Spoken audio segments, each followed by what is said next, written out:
iti mondal. Kikubor kibabnya. Kynhun Myntri ke jela Mikhalia kala Mynjur ban Pynkut no ban mangtingka ya ke Skhim Saubhagya DDU GJY additional Infra Skhim. Watla Myntri rang ba gejela ukon rat ke sangma ula kubur bagi projek ke basyongdor chan kumba sanpo saulak tingka kidang sateng hakumba laipau hadu saupau teli kisnong ren.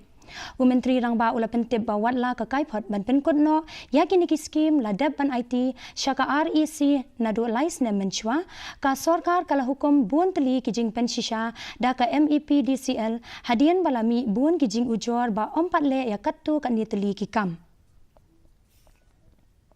And the cabinet has accepted this report, and after accepting this report it has given instructions to the power department to ensure that all steps are taken to implement the different suggestions that have been made by this inquiry committee and also to make this inquiry committee report public. So we'll be putting it on the website in the next couple of days so that it is made public for the people in general and anybody can access this report.